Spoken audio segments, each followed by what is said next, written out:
Welcome to today's Explainer. We're going to dive straight into a real-world mystery that absolutely terrified scientists and sparked just endless speculation across the globe.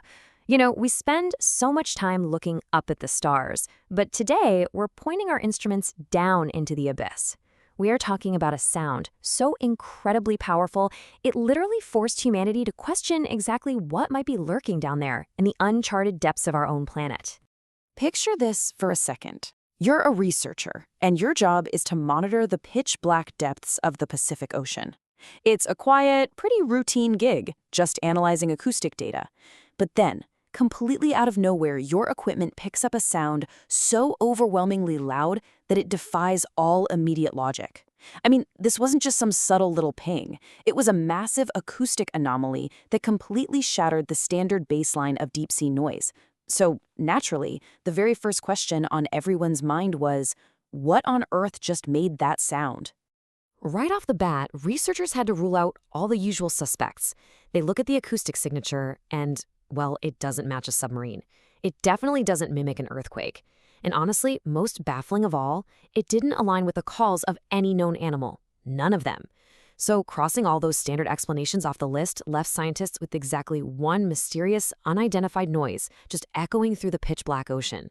To really wrap your head around the sheer scale of this event, you got to remember that sound actually travels further and a lot faster in dense water than it does up here in the air.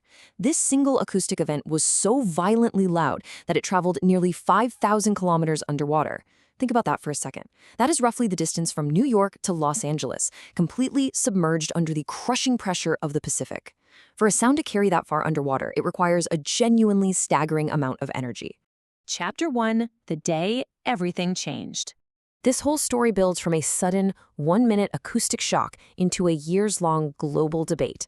It all kicked off back in 1997, which is when the sound was first detected.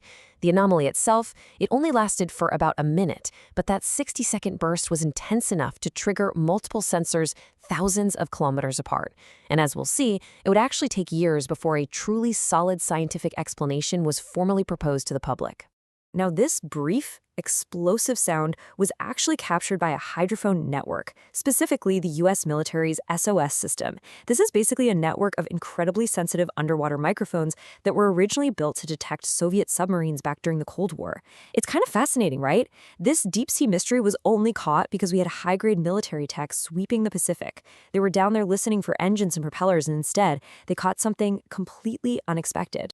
Because researchers had never recorded a powerful, low-frequency sound quite like this before, they ended up giving it a deceptively simple, almost cartoonish name. They called it the Bloop. Sounds pretty harmless, right? But definitely don't let the name fool you. The reality of the Bloop was a profound scientific anomaly that had some of the smartest marine acoustic experts in the world just totally scratching their heads in disbelief. Chapter 2, Theories that Shocked the World. As news of this anomaly inevitably leaked out into the public sphere, the internet just exploded. People immediately started speculating that this had to be the call of a massive, undiscovered sea creature. The theories ran absolutely rampant. You had people tying the acoustic data to ancient sea monster legends and, of course, inevitably, to creatures similar to the fictional cosmic entity Cthulhu. It's funny how, when science can't immediately hand us an answer, human imagination just seamlessly steps in to fill that void with our oldest, darkest fears of the ocean. And it forced a really uncomfortable question into the mainstream conversation. Could something larger than a blue whale actually still be living in the unexplored depths of the Pacific? Now, we're always taught that the blue whale is the largest animal to ever exist on Earth, but is the truth stranger than fiction? Is it genuinely possible for something far more massive to remain completely hidden from humanity down there? It wasn't an impossible question to ask. After all, if giant squid managed to stay hidden for centuries before finally being caught on camera, could something even bigger still exist out there? The really crucial point here is that since no one had absolute proof of what caused the bloop, nobody could completely rule out a biological origin at the time. The door was left just open enough for the monsters to slip through. Chapter 3, What Scientists Found. But of course, science rarely rests on legends.